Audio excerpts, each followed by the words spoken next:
Depuis les derniers mois, le chef d'État de Monaco subit des bouleversements sans précédent. Après les rumeurs de divorce, son épouse malade, il doit maintenant faire face à de graves accusations. On vous explique l'histoire du corbeau et sa potentielle identité. La vie n'est pas un long fleuve tranquille depuis ces derniers mois pour le prince Albert II de Monaco. En effet, il doit supporter les rumeurs et les problèmes de son épouse Charlène de Monaco. Cette dernière est revenue sur le rocher après de longs mois en Afrique du Sud et dans un établissement spécialisé en Suisse, mais tout n'est pas encore réglé. En effet, l'ancienne championne de natation n'est pas encore sortie d'affaire et elle va mettre du temps à guérir. Mais, chaque chose en son temps, elle est de retour, c'est déjà une très bonne nouvelle. Et là, le prince Albert II de Monaco doit surmonter un autre problème de taille. Il s'agit des accusations du corbeau de l'affaire Les Dossiers du Rocher diffusés en septembre 2021. Celui-ci accuse le souverain de Monaco d'escroquerie et de népotisme. 4 proches du prince sont mêlés dans cette affaire. D'après les autorités policières de Monaco, c'est un travail de professionnel et l'identité du corbeau est bien cachée. Le prince Albert de Monaco mêlé à une affaire délicate. Ainsi, depuis septembre 2021, le prince Albert de Monaco est très inquiet pour les dossiers du Rocher. En effet, il doit se justifier face aux accusations du corbeau. Ce dernier lui reproche des escroqueries, de la corruption et du copinage. Le corbeau dévoile ses informations et ses sources via des sites anonymes et aussi des comptes YouTube, mais impossible pour le moment de savoir qui il est.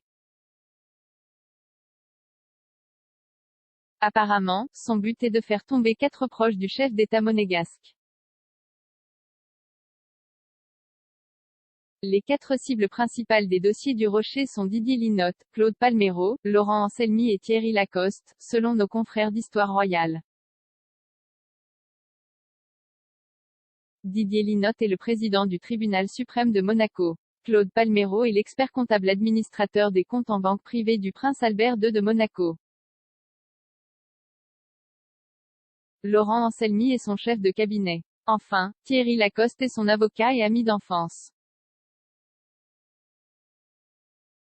On reproche au prince Albert de Monaco de faire preuve de naïveté et de fermer les yeux sur les faits et gestes de ce fameux club des 4. Des kilos de documents déposés chez Le Monde, les dossiers du Rocher dénoncent le favoritisme du club des 4 dans certaines affaires, notamment des transactions immobilières. De plus, le corbeau pointe aussi du doigt des comptes offshore et des remaniements politiques. Enfin, il évoque également des appels d'offres non équitables et loyaux et qui favorisent les proches du prince Albert de Monaco. Ainsi, 2 journalistes d'investigation de Le Monde mènent l'enquête depuis des mois pour démêler le vrai du faux. En février 2021, les journalistes d'investigation Gérard Davet et Fabrice Lhomme, travaillant pour Le Monde, reçoivent un lourd sac à dos abandonné sous une table, rempli de kilos de documents.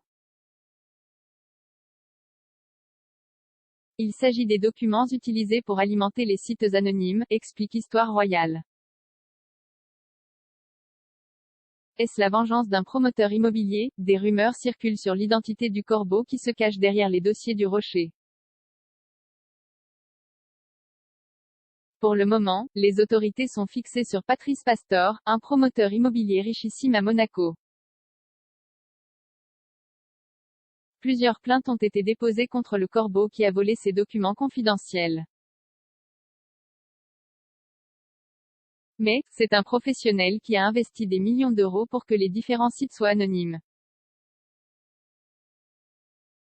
L'entreprise est donc menée par une personne ayant elle aussi les moyens, explique Histoire Royale. À savoir, les sites sont hébergés un peu partout dans le monde. Ils sont enregistrés au nom de sociétés écrans et possèdent des adresses IP protégées.